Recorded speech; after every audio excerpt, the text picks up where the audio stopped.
Hello student, welcome to MacMed the education channel where you can change the way of your learning and understanding. तो बच्चों आज इस video में हम cover करेंगे कुछ important results related to uniform accelerated motion.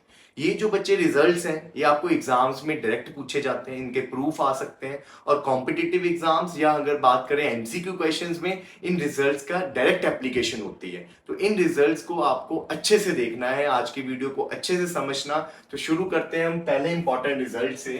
तो पहला रिजल्ट है आपका, if a body has initial velocity u, एक बॉडी की इनिशियल वेलोसिटी u दी हुई है and accelerate uniformly for time t, और ये बोला गया है कि ये बॉडी जो है ये यूनिफॉर्मली एक्सेलरेट हुई है t टाइम के लिए, मतलब इसकी एक्सेलरेशन कांस्टेंट है। और ये जितने भी रिजल्ट्स होंगे they are related to uniform accelerated motion, मतलब इसमें एक्सेलरेशन आपकी यूनिफॉर्म ही होगी, कांस्टेंट ही होगी।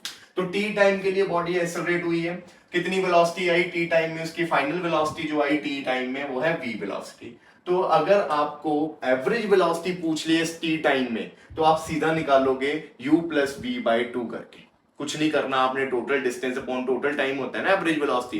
पर अगर ऐसा कुछ सिनेरियो हो आपके पास तो आप direct u plus v by two करके एवरेज वेलोसिटी निकाल सकते हैं। तो देखो इसका प्रूफ, कई बार आपको पेपर में प्रूफ भी पूछे जाते हैं तो मैं प्रूफ भी करवा रहा हूं साथ साथ में। तो आपको u दिया इनिशियल वेलोसिटी, v दिया फाइनल वेलोसिटी और t दिया है टाइम।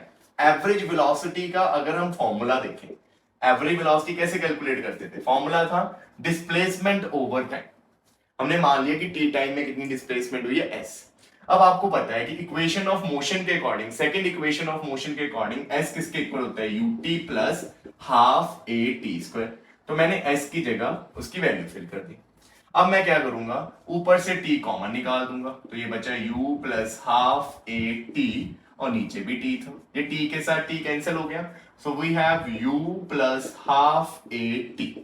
इस 2 को मैं यहां पे एलसीएम लेके मल्टीप्लाई कर रहा हूं, तो 2u plus a t by 2 हो गया। उसके बाद देखो ये 2u था तो मैं इसको ऐसे लिख सकता हूं ना, u plus a t by 2u को लिख दिया मैंने u प्लस u। अब u प्लस ए टी किसके इक्वल होता है बच्चे, equation of motion, first equation of motion है आपकी v is equal to u plus a t. तो u प्लस ए टी की जगह हम क्या वैल्यू फिल कर देंगे, v। So we have u plus v by two. तो अगर आपको कभी भी एवरेज वेलोसिटी पूछी और बोल दिया कि बॉडी एक्सेलरेट हुई है यूनिफॉर्मली, तो आप डायरेक्ट इस फॉर्मूले से एवरेज वेलोसिटी कैलकुलेट कर सकते हैं। ठीक है, तो ये था हमारा सबसे पहला इंपॉर्टेंट रिजल्ट। तो look at the second result, if a particle is moving with uniform acceleration, तो इसमें भी पार्टिकल की एक्सेलरेशन क्या बोली है, uniform, and have velocity u at a। तो a पॉइंट पे पार्टिकल की वेलोसिटी गिवन है आपको u, तो मैं यहां पे ड्रॉ कर देता हूं कि let it be a point और इस पॉइंट पे उसकी वेलोसिटी है u, and v at b, किसी b पॉइंट पे उसकी वेलोसिटी कितनी है b। तो ये मान लेते हैं कि b पॉइंट है आपका और इस b पॉइंट पे उसकी वेलोसिटी है v। Then velocity of particle at midway on line AB के बिल्कुल मिडवे, मतलब ये मान लेते हैं let m be the mid point of AB। तो बिल्कुल मिडल में पार्टिकल की वेलोसिटी कितनी होगी, कहते हैं vm, that is equal to root of u square plus v square by 2। मतलब यहां पे उसकी वेलोसिटी जो है वो इस फॉर्मूले से निकलेगी। ठीक है, तो डायरेक्ट आप ये फॉर्मूला लगा सकते हो और ऐसा क्वेश्चन आता है पेपर में, ट्रेन का क्वेश्चन, यही एप्लीकेशन में ट्रेन का क्वेश्चन आ जाता है। तो ट्रेन की इनिशियल वेलोसिटी एक पॉइंट पे u थी, दूसरे पॉइंट पे v थी, तो बीच में बताओ कितनी है। तो सीधा फॉर्मूला ही ऐसा एमसीक्यू में आया हुआ है, मैंने बहुत बार देखा हुआ है एमसीक्यू क्वेश्चन। ठीक है, तो अब इसका प्रूफ करते हैं। तो प्रूफ देखो इसका, हम लेट कर लेते हैं कि a से b तक का जो डिस्टेंस है वो 2s है। मैंने 2s इसलिए लिया बच्चों क्योंकि मुझे a से m तक का डिस्टेंस चाहिए जो इसका हाफ होगा। 2s लिया है तो हाफ इजिली क्या आ जाएगा, s आ जाएगा। अगर मैं टोटल डिस्टेंस s लेता तो उसका हाफ क्या आता है, s बाय 2। तो वो कैलकुलेशन में थोड़ा सा लेंथी हो जाता क्योंकि रेशनल नंबर आ जाता ना s बाय 2, इसलिए मैंने टोटल डिस्टेंस 2s ले लिया और बीच वाले को s ले लिया। ठीक है, तो ये बचा हुआ डिस्टेंस भी कितना होगा अब आपका, s। तो अब मैं am पे इक्वेशन लगा रहा हूं सबसे पहले, a से लेके m तक। तो इक्वेशन लगाते हैं, आपके पास इनिशियल वेलोसिटी है कितनी है u, आपके पास m पे फाइनल वेलोसिटी है vm, और आपके पास दोनों के बीच का डिस्टेंस है s, और एक्सेलरेशन यूनिफॉर्म है तो लेट कर लेते हैं कि एक्सेलरेशन कितनी है a। तो मैं कौन सी इक्वेशन लगा रहा हूं, ये वाली, final velocity minus initial velocity is equal to 2as। ये वाली मैं इक्वेशन यूज करने लगा हूं am पे। तो am पे फाइनल वेलोसिटी कितनी है आपकी vm, तो यहाँ पे फाइनल वेलोसिटी वी एम का स्क्वायर माइनस इनिशियल कितनी है u का स्क्वायर, 2 एक्सेलरेशन a है और डिस्टेंस कितना है s। तो ये आ गया हमारा am की इक्वेशन। तो इक्वेशन नंबर 1 ये हो गई। अब हम लगाएंगे इक्वेशन अपनी m से b तक की, ठीक है। तो m से b तक की हम आप इक्वेशन लगाएंगे। तो वहां पे आपकी v जो है फाइनल वेलोसिटी वो कितनी है, v ही है। तो मैं यहाँ पे फाइनल वेलोसिटी की जगह v लिख रहा हूं, v square minus initial m से b में इनिशियल वेलोसिटी m की होगी जो क्या थी vm। तो m पे वेलोसिटी है vm का स्क्वायर हो गया initial velocity equal to 2 acceleration constant थी और डिस्प्लेसमेंट m से b तक भी कितना था, सेम था s। ये आ गई आपकी सेकेंड इक्वेशन। तो अब हम क्या करेंगे, देखो ये भी 2as के इक्वल है, ये भी 2as के इक्वल है। तो अगर दोनों की राइट हैंड साइड सेम है तो दोनों की लेफ्ट हैंड साइड भी क्या होगी, सेम। तो हम लिख देंगे इक्वेटिंग 1 एंड 2। तो दोनों को इक्वेट कर देते हैं, इक्वेटिंग 1 एंड 2। जैसे ही आप इक्वेट करोगे तो आपको क्या मिलेगा, vm का स्क्वायर माइनस u का square is equal to v square minus vm का स्क्वायर। अब vm वाले एक तरफ कर देते हैं तो vm का स्क्वायर ये इधर आके प्लस हो जाएगा, vm का स्क्वायर ये उधर जाके क्या हो जाएगा, प्लस हो जाएगा। दिस ये बन गया 2 टाइम्स vm का square, v square plus u square. vm का square is v square plus u square by 2। तो what we get is velocity at mid point of AB is v square plus u square by 2 where v is velocity at b point and u is velocity at a point। तो ये है हमारी second important property, ठीक है बच्चों। Now look at the third important result. A body moving with velocity u, एक body है जो u वेलोसिटी से मूव कर रही है, is stop by applying brakes. उसको रोका आपने ब्रेक लगा के, और जब आपने ब्रेक लगाई तो रुकते रुकते उसने कितना डिस्टेंस कवर किया, it covers distance s and कितने टाइम में रुकी, t टाइम में। मतलब एक बॉडी u स्पीड से मूव कर रही थी, ब्रेक्स लगाई, ब्रेक्स लगा के उसने कितना डिस्टेंस कवर किया s और कितने टाइम में रुकी t। If the same body moves with velocity nu, कहते हैं अगर वही सेम बॉडी nu की स्पीड से मूव कर रही होती, पहले u से कर रही थी अब n टाइम्स कर दिया आपने उसकी वेलोसिटी, तो अगर उसको आप स्टॉप करोगे तो उसका डिस्टेंस कितना बढ़ जाएगा, उसका डिस्टेंस अब नया डिस्टेंस n स्क्वायर टाइम्स पुराने के हो जाएगा। मतलब अगर आपने इनिशियल वेलोसिटी n टाइम्स बढ़ाई तो स्टॉपिंग डिस्टेंस पहले से n स्क्वायर टाइम्स बढ़ जाएगा। इन टाइम कितना लिखा है nt, मतलब स्टॉपिंग टाइम कितना हो जाएगा, वो भी n टाइम्स बढ़ जाएगा अगर रिटार्डेशन सेम है। मतलब अगर आपने ब्रेक जो है वो पहले जैसी लगाई, ये नहीं कि बहुत जल्दी लगा दी या बहुत स्लो लगाई, कांस्टेंट रिटार्डेशन की है आपने। मतलब जितनी रिटार्डेशन पहले की थी उतनी रिटार्डेशन अगर बाद में की है। तो ये इंपॉर्टेंट रिजल्ट है जो एमसीक्यू में बहुत बार पूछा जाता है। अभी तक जो पहली और दूसरी रिजल्ट आपने की है वो एज अ स्टेटमेंट ही एमसीक्यू में आ जाता है, पर इसके आते हैं क्वेश्चंस। तो पहले इसका प्रूफ करते हैं। तो देखो यहाँ प्रूफ में हम पहले उठाएंगे equation number 1, v is equal to u plus a t. अब आपकी इस केस में रिटार्डेशन हो रही है, इसलिए आप a को क्या लोगे इस केस में, माइनस a। रिटार्डेशन हो रही है ना बच्चों, तो रिटार्डेशन में आपको a नहीं लेना पड़ेगा, आपको क्या लेना पड़ेगा, माइनस a। इसलिए इक्वेशन क्या बन जाएगी, v is equal to u minus a t. अब बॉडी क्योंकि रुक रही है तो इस केस में v कितना होगा, 0। तो v is equal to u minus a t. तो यहां से t कितना आ जाएगा, t आ जाएगा, ये मैंने उधर भेजा प्लस में हो जाएगा, 80 इज इक्वल टू u। तो t is u by a। अब रिटार्डेशन तो कांस्टेंट है, आपको गिवन है ना कि सेम रिटार्डेशन होगी, तो रिटार्डेशन तो कांस्टेंट है। तो कांस्टेंट है तो a कांस्टेंट है, तो t u के क्या आ गया, डायरेक्टली प्रोपोर्शनल, क्योंकि a तो कांस्टेंट था। ठीक है, तो इस केस में ये बोला गया कि t और u एक दूसरे के डायरेक्टली प्रोपोर्शनल होगी, विच मींस जितना u बढ़ेगा उतना ही क्या बढ़ेगा, t बढ़ेगा। तो अगर if u increases by n times then t also increases by n times, क्योंकि दोनों क्या है, डायरेक्टली प्रोपोर्शनल। तो यही था पहला रिजल्ट तो हमारा यहाँ पे कि अगर पहले टाइम t ले रहा था जब उसकी वेलोसिटी u थी, और अगर आपने उसकी वेलोसिटी n टाइम्स बढ़ाई है तो रुकने वाला टाइम भी कितना हो जाएगा, n टाइम्स बढ़ जाएगा। तो ये यहां से प्रूफ हो गया। अब चलते हैं हम डिस्प्लेसमेंट वाले रिजल्ट पे। तो उसके लिए मैं इक्वेशन उठाऊंगा v square minus u square is equal to 2as।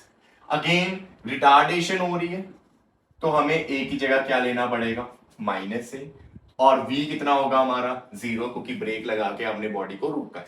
तो अब इक्वेशन क्या बन गई आपकी, 0 माइनस यू का स्क्वायर 2, a की जगह आएगा माइनस ए क्योंकि रिटार्डेशन है, और ये हो गया आपका s minus you square minus 2as, ये माइनस से माइनस कैंसिल हो गया, s कितना आ गया आपका u स्क्वायर बाय 2a, क्योंकि रिटार्डेशन कांस्टेंट थी तो a कांस्टेंट है, 2 भी कांस्टेंट है, तो यहां से s किसके डायरेक्टली प्रोपोर्शनल आया, u स्क्वायर के। इसका मतलब जितना u बढ़ेगा s उसके स्क्वायर टाइम्स बढ़ेगा, ऊपर स्क्वायर है। तो अगर मैं बोलूं कि if u increases by n times, अगर u n टाइम्स बढ़ रहा है तो s कितना बढ़ेगा, स्क्वायर टाइम्स। स्क्वायर टाइम्स का मतलब then s increases by n square times, पुराने से कितना हो जाएगा वो n स्क्वायर टाइम्स बढ़ जाएगा। तो यही तो रिजल्ट था। अगर u वेलोसिटी पे उसका स्टॉपिंग डिस्टेंस s था, आपकी वेलोसिटी बढ़ी n टाइम्स, तो आपकी डिस्प्लेसमेंट कितने टाइम्स बढ़ेगी, n स्क्वायर। इसीलिए आपकी डिस्प्लेसमेंट नई कितनी आ गई, n square s। So this is the proof of this property. बहुत इंपॉर्टेंट प्रॉपर्टी है, डायरेक्ट आपको पेपर में आ सकती है, तो प्रूफ पता होना चाहिए। अब मैं आपको बताता हूं कि इसका एमसीक्यू क्वेश्चन कैसे आता है। तो अब देखो इस क्वेश्चन को, एक car is moving with speed of 50 kilometre per hour, तो आपको u दिया था 50 kilometre per hour, can be stopped by brakes after 6 metre. मतलब 50 किलोमीटर पर आवर की स्पीड से जो गाड़ी चल रही थी उसको ब्रेक्स लगाई, और ब्रेक्स लगाने के बाद उसने कितना डिस्टेंस कवर कर दिया, 6 मीटर। तो s दिया 6 मीटर, और कितना टाइम लगा उसको रुकने के लिए, 3 सेकेंड्स। तो टाइम दे दिया 3 सेकेंड्स। फिर कहते हैं अगर वही सेम कार मूव करे 100 किलोमीटर पर आवर से, तो u डैश दे दिया आपको 100 kilometre per our, and stop by same retardation. मतलब रिटार्डेशन इसमें क्या बोलिए, सेम, मतलब जितनी ऊपर लगी थी रिटार्डेशन पहले केस में, उतनी ही सेकंड केस में रिटार्डेशन लगी। तो बताओ minimum stopping distance s dash कितना होगा, और मिनिमम टाइम मतलब t डैश अब कितना होगा। तो ऐसे क्वेश्चन के लिए you just have to find out कि u डैश u से कितना बड़ा है, कितने टाइम्स u डैश जो है वो इंक्रीज हुआ। यहाँ 100 है, यहाँ 50 है, तो मैं इसको ऐसे लिख सकता हूँ 2 इंटू 50 किलोमीटर पर आवर। तो मैं इसको ऐसे भी लिख सकता हूं कि 2 टाइम्स u, क्योंकि u कितना था 50। इसका मतलब आपका जो u डैश है, जो नई वेलोसिटी है आपकी, वो पुरानी वेलोसिटी के 2 टाइम्स बड़ा है। तो इस क्वेश्चन में n की वैल्यू कितनी आ गई आपकी, 2 टाइम्स बड़ा है। तो बस फिर उसके बाद आपके पास रिजल्ट है। अगर आपका u 2 टाइम्स बड़ा है तो आपका s कितना टाइम्स बढ़ेगा, आपका s बढ़ेगा n स्क्वायर s, मतलब 2 का स्क्वायर इंटू s। s कितना था 6, तो कितना आंसर आ गया, 6 4 24 मीटर। और आपका जो स्टॉपिंग टाइम था t डैश, वो कितना होता है, पुराने के n टाइम्स। तो पुराना टाइम कितना बोला था, 3 सेकेंड्स, तो ये बन गया 2 इंटू 3 दैट इज 6 सेकेंड्स। तो ऐसे क्वेश्चंस आते हैं बच्चों। और अगर आपको ये प्रॉपर्टी नहीं पता होगी तो आप पता नहीं क्या करते जाओगे, वहां पे इक्वेशन ऑफ मोशन लगाते जाओगे। इतने छोटे से क्वेश्चन को करने के लिए आप बहुत ज्यादा टाइम ले लोगे। इसलिए बोला है कि आपको ये प्रॉपर्टीज टिप्स पे होनी चाहिए, बिकॉज इन प्रॉपर्टीज से आप मिनटों के क्वेश्चंस स्किंटों में कर दोगे। ठीक है, अब बढ़ते हैं थर्ड से फोर्थ प्रॉपर्टी की तरफ, विच इज प्रॉपर्टी में देखो, for a particle starting from rest. तो ये कंडीशन है कि पार्टिकल रेस्ट से ही स्टार्ट होना चाहिए विद यूनिफॉर्म एक्सेलरेशन। मतलब पार्टिकल की एक्सेलरेशन क्या बोली गई है, फिर अगेन यूनिफॉर्म, ये सारी प्रॉपर्टीज ही यूनिफॉर्म एक्सेलरेशन की है।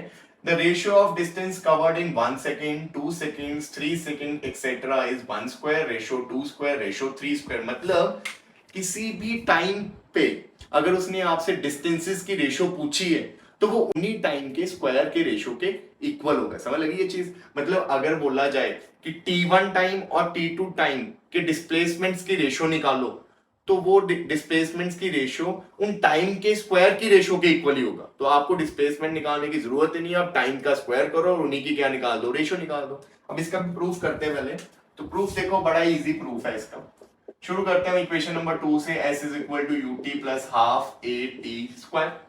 अब आपको बोला गया कि स्टार्टिंग फ्रॉम रेस्ट, तो u इस केस में कितना है, 0। तो ये इंपॉर्टेंट कंडीशन है कि रेस्ट से ही होना चाहिए ये चीज। तो ये हो गया आपका 0 plus half a t square.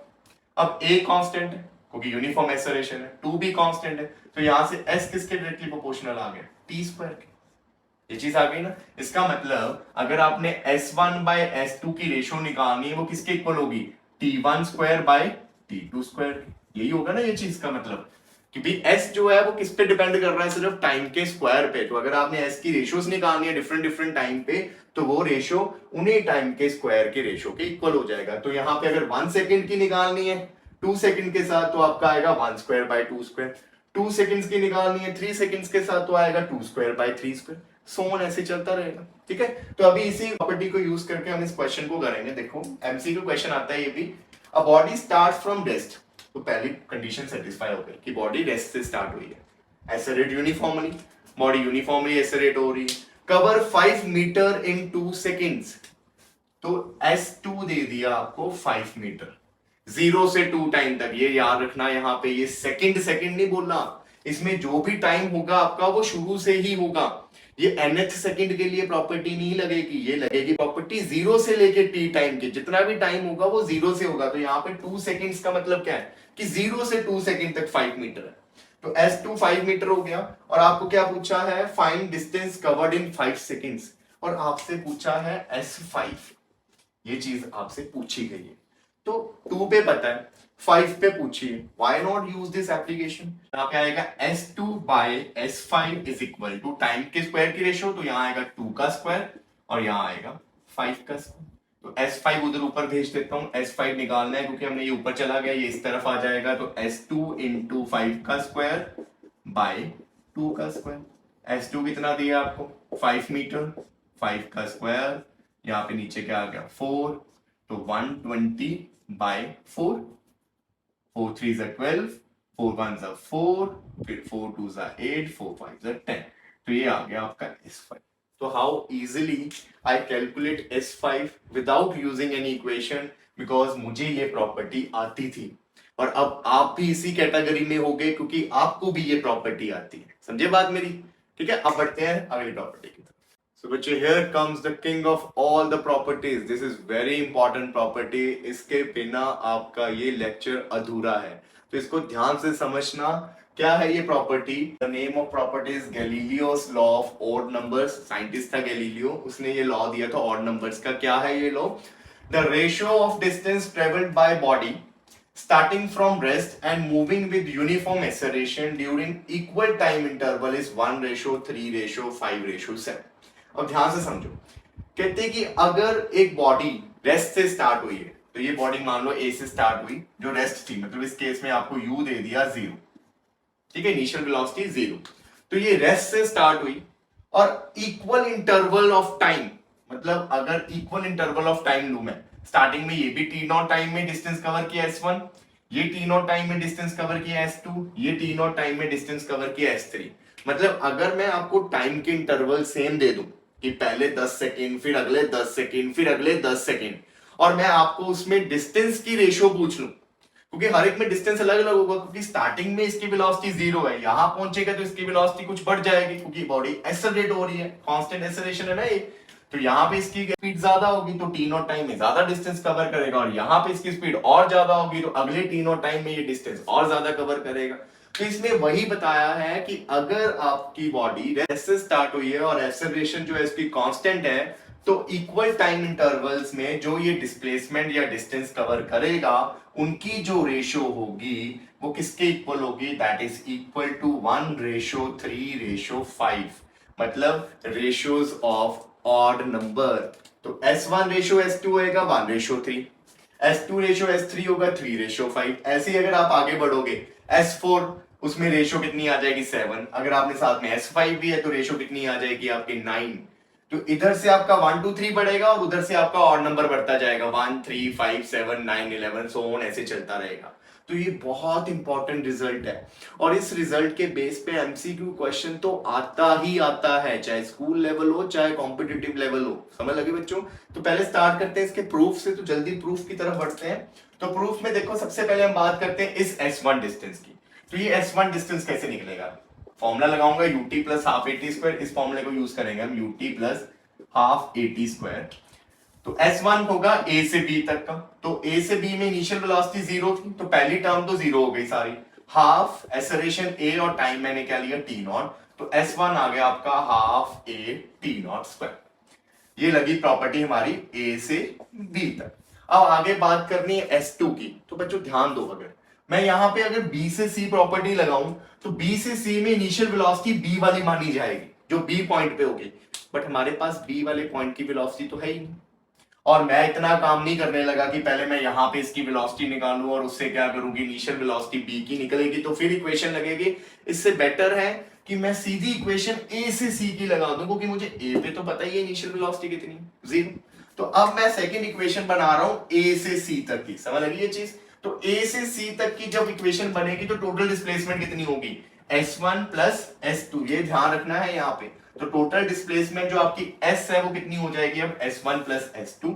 Initial velocity again कितनी है, 0 प्लस हाफ A, टाइम कितना लगेगा, A से C तक का टाइम कितना होगा, T not plus T not, 2T not. तो यहां पे अब T की जगह क्या आएगा, 2T नॉट। समझे ये बात, क्योंकि मैंने अब A से C की इक्वेशन लगाई है। तो A की इनिशियल वेलोसिटी 0 थी, तो पहली टर्म आपकी सारी ये 0 बन गई।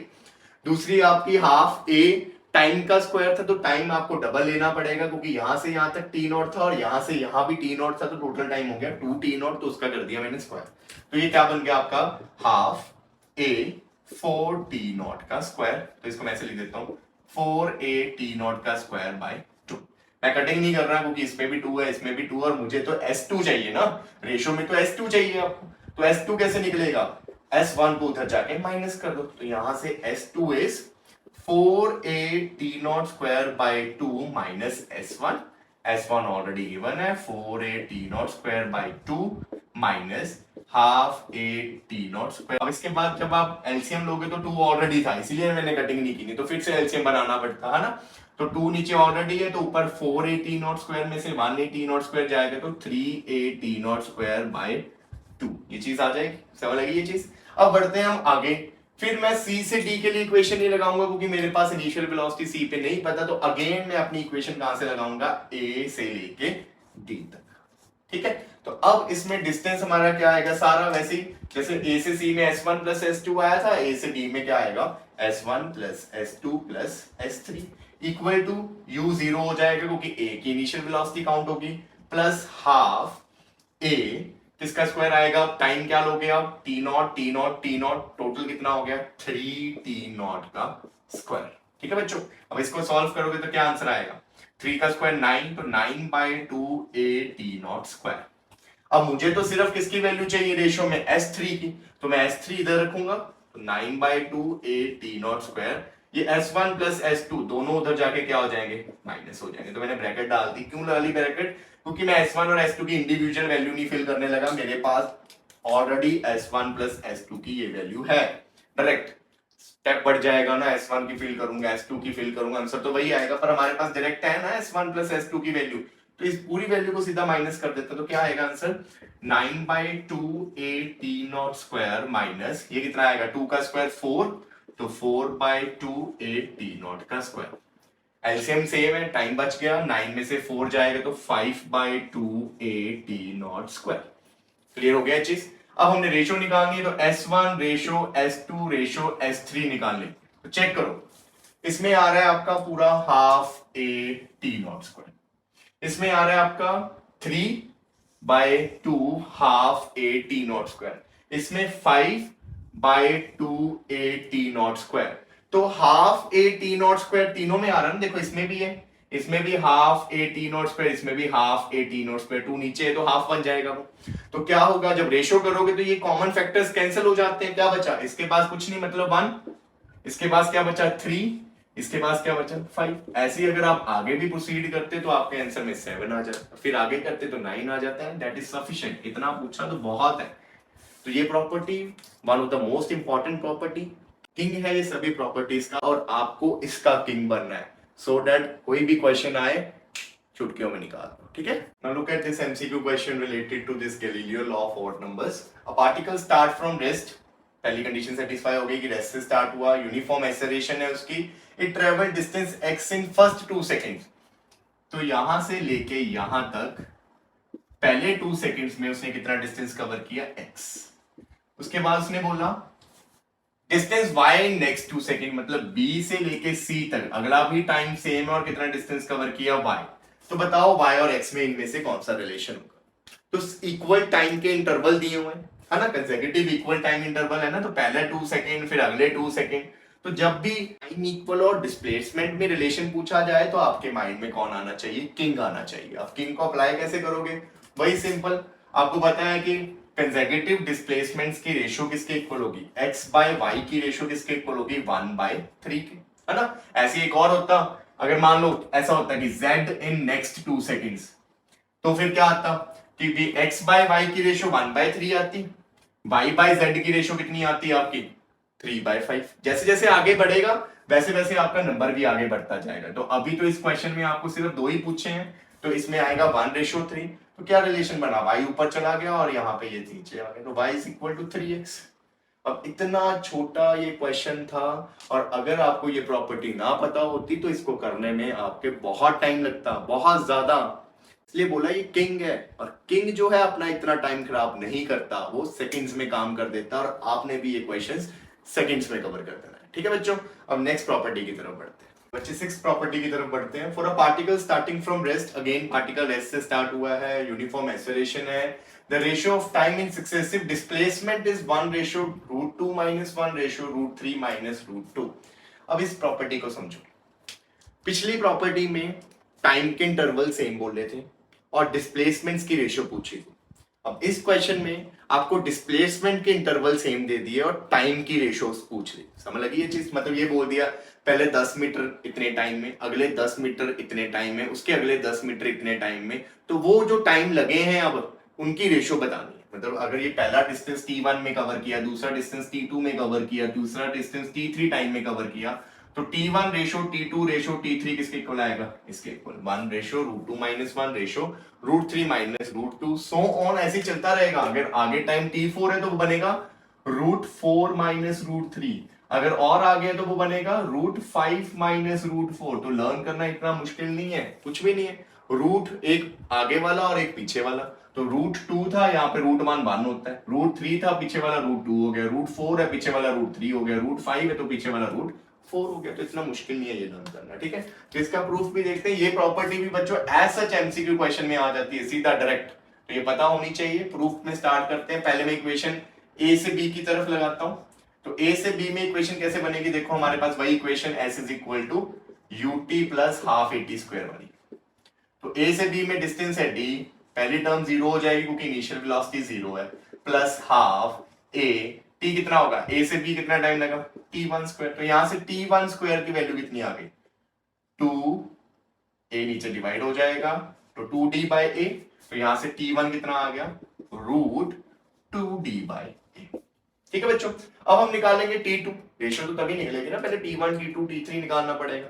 अब t2 के लिए again the problem is same, हमारे पास बी पॉइंट पे वेलोसिटी नहीं है, तो जैसे मैंने पिछले केस में शुरू से लेके एंड तक का लगा रहा था इक्वेशन, यहां पे भी ऐसे ही करूंगा, हर बार शुरू मैं ए से ही करूंगा।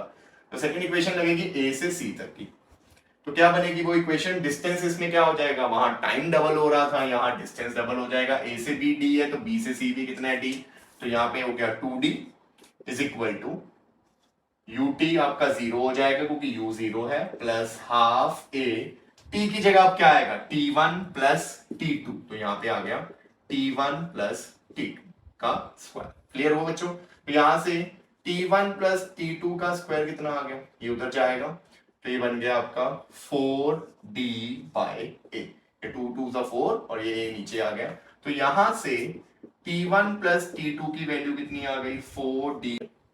अब हम इसके बाद क्या करेंगे, t2 की वैल्यू निकालनी, तो t2 कैसे निकलेगा, t2 is √4d by a minus t1। t1 की वैल्यू को फिल कर दो, कितनी है t1 √4d by a minus √2d by a। Clear है बच्चों, अब कॉमन निकाल दो जो निकल सकता है, थोड़ा सा क्योंकि रेशियो करनी है ना, तो कॉमन फैक्टर पहले निकाल दिया करो। तो यहां से देखो √4 है तो मैं स्पेशली लिख सकता हूँ √2 into √2d by a minus √2d by a, लिख सकता हूँ ना ऐसे, क्योंकि ये √4 है, √4 क्या होता है √2 इंटू √2, तो वो √2 मैंने अलग कर दिया। क्यों किया ऐसे, क्योंकि अब देखो दोनों टर्म्स में से √2d बाई a जो है वो कॉमन निकल जाएगा, तो जैसे आप कॉमन निकालोगे आपका t2 आ जाएगा √2d बाई a कॉमन, अंदर बचा √2, पहले के पास √2 और दूसरे के पास कुछ नहीं मतलब 1, तो ये आ गया आपका t2। थोड़ा सा मुश्किल है प्रूफ इसका, स्कूल वाले पूछ सकते हैं आपको पेपर्स में, इसलिए करवा रहा हूं, अदरवाइज कॉम्पिटिटिव के लिए तो you just need to learn the property. ठीक है, उसके बाद आ गया आपका T3 की बारी। तो T3 के लिए आप क्या करोगे, आपको इक्वेशन स्टार्टिंग से लगानी पड़ेगी A से D तक की। तो मैं आप इक्वेशन A to D लगा रहा हूं। तो उसके लिए क्या करोगे आप, इक्वेशन में S कितना आएगा अब आपके फॉर्मूले में 3D, क्योंकि D plus D plus D 3D हो गया। उसके बाद फॉर्मूले में U 0 है आपका, क्योंकि स्टार्टिंग तो यहीं से कर रहे हैं। हाफ A T कितना आएगा T1 plus T2 plus T3 का स्क्वायर। तो यहां से T1 plus T2 plus T3 का स्क्वायर कितना आ गया, ये 2 उधर जाएगा 6D बाय नीचे क्या आ गया A। ये चीज आ गई अब आपकी। यहां से ये स्क्वायर हटेगा तो उधर जाके ये क्या बन जाएगा रूट। तो मैं इसी स्टेप में कर रहा हूं, यहाँ पे आ गया आपके पास रूट। अब हमें तो T3 चाहिए, वो कैसे निकलेगा 6D बाय A माइनस पूरे T1 प्लस T2 को ब्रैकेट के साथ ही मैं उधर लेके चला गया। ठीक है, अब T1 प्लस T2 की मेरे पास डायरेक्ट वैल्यू है ना, ये क्यों मैंने अलग अलग वैल्यू फिल करनी, मेरे पास जब पूरी वैल्यू पड़ी हुई है। तो मैं इसको डायरेक्ट यहाँ पे फिल करता हूं 6D by A minus root 4D by A। अब जो कॉमन निकलता है वो कॉमन निकाल दो। तो कॉमन ध्यान से देखो क्या निकलेगा, यहाँ पे रूट 6 को मैं लिख सकता हूँ रूट 3 इंटू रूट 2।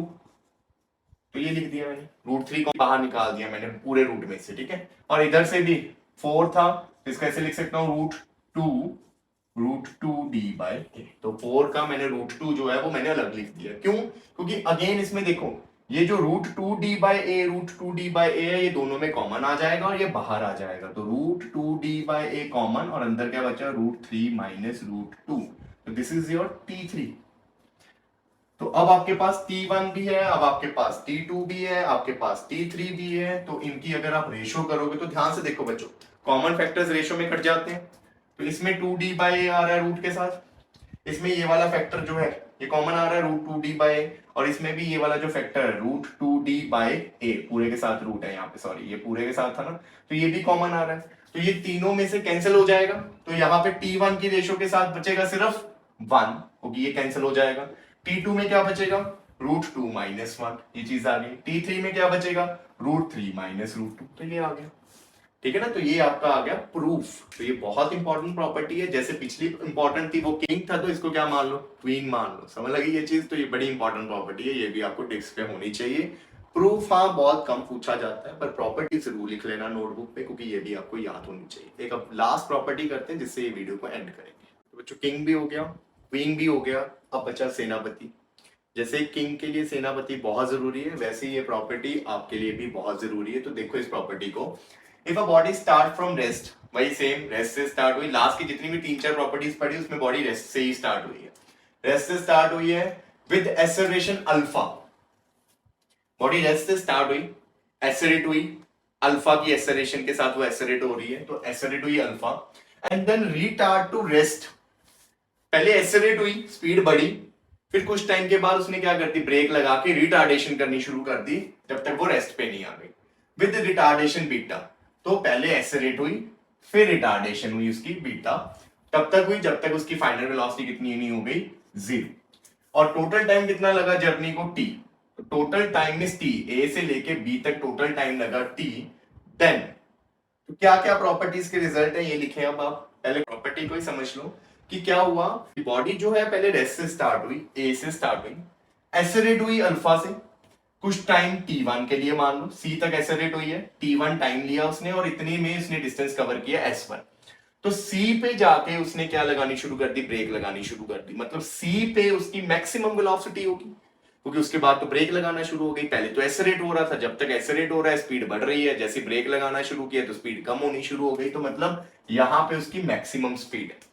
उसके बाद स्पीड कम होनी शुरू हो गई, जब तक 0 ना हो जाए। तो ये C से B तक का डिस्टेंस उसका रिटार्डेशन में कवर हुआ, कितना टाइम लिया T2, और डिस्टेंस कितना कवर किया S2। अब यहाँ पे आपसे पूछा जाता है कि बताओ मैक्सिमम वेलोसिटी ट्रिप की कितनी थी, मतलब यहाँ से लेके यहाँ तक जो मैक्सिमम वेलोसिटी उसने अटेन की, जो किस पॉइंट पे थी C पॉइंट पे, वो कितनी होगी। तो उसका सीधा formula alpha beta acceleration retardation over acceleration plus retardation into t। Now one thing that you have to take care that alpha और बीटा दोनों पॉजिटिव लेने। अब हमारे माइंड में क्या होता है, एक्सेलरेशन पॉजिटिव ले लो, रिटार्डेशन है तो नेगेटिव ले लो। नहीं, प्रूफ में ही हम रिटार्डेशन को नेगेटिव ले लेते हैं, इसलिए यहाँ पे बीटा की वैल्यू को क्या लेना है, पॉजिटिव। तो ये बड़ा इंपॉर्टेंट पॉइंट है, take alpha and beta both positive, आपने नेगेटिव नहीं लेना रिजल्ट में। ठीक है, तो मैक्सिमम स्पीड आपका इस रिजल्ट से निकल जाएगा टी क्या होगा यहाँ पे टोटल टाइम, वो गिवन होता है कि कितने टाइम के लिए पूरी बॉडी चली थी। उसके बाद लेंथ ऑफ जर्नी, मतलब यहां से लेके अगर आपको यहां तक पूछा S which is S1 plus S2, वो कैसे निकलेगी, half alpha into beta by alpha plus beta into T square. तो ये फॉर्मूला लगेगा आपका एस निकालने के लिए, इससे आप इजिली निकाल दोगे पूरा डिस्टेंस। उसके बाद कभी कभार आपको ऐसा पूछा जाता है कि बताओ दोनों ये जो डिस्टेंस है S1 और S2 इनकी रेशियोज, तो वो कैसे निकलेगा, S1 बाय S2 की रेशियो किसके इक्वल होगी, बीटा बाय अल्फा, उल्टे होंगे बच्चों। S1 कवर किया था एक्सेलरेशन के टाइम, S2 कवर किया था रिटार्डेशन के टाइम। तो एक्सेलरेशन के टाइम ऊपर रिटार्डेशन है और रिटार्डेशन के डिस्प्लेसमेंट के टाइम नीचे क्या है, एक्सेलरेशन है। तो इस चीज का ध्यान रखना, इस प्रॉपर्टी के बेस पे भी क्वेश्चन आ जाता है। एक S1 दे दिया, बीटा दे दिया, अल्फा दे दिया, S2 पूछ ली। उसके बाद कई कबार आपको टाइम की रेशियोज पूछी जाती है, तो टाइम की रेशियोज भी ऐसे ही है बच्चों। ये देखो आप, टाइम में भी एक्सेलरेशन का टाइम ओवर रिटार्डेशन का टाइम इज इक्वल टू, ऊपर रिटार्डेशन आएगी और नीचे क्या आएगी, एक्सेलरेशन। तो ये भी पूछा जा सकता है आपसे। और लास्ट है आपके पास, अगर उसने पूछा कि पूरे ट्रिप की एवरेज वेलोसिटी निकालो, तो वो बड़ा सिंपल होगा, आपने जो वी मैक्स निकाला होगा उसको क्या कर देना, हाफ कर देना, नथिंग एल्स। ठीक है, तो इस प्रॉपर्टी के प्रूफ की तरफ हम नहीं बढ़ेंगे, क्योंकि इसका प्रूफ आपको पेपर में कभी नहीं पूछा जाएगा। और अगर आप चाहते हो कि भी इसका प्रूफ आपने समझना है, तो आप मुझे कमेंट्स में जरूर लिखना और मैं इसकी आपको सेपरेट वीडियो प्रोवाइड कर दूंगा। ठीक है बच्चों, तो ये प्रॉपर्टी भी आपके टिप्स पे होनी चाहिए। And that's all for today. I hope आपको ये प्रॉपर्टीज अब टिप्स पे होंगी, और this is very important for competitive purpose also and for your boards exams. ठीक है बच्चों, so thank you very much.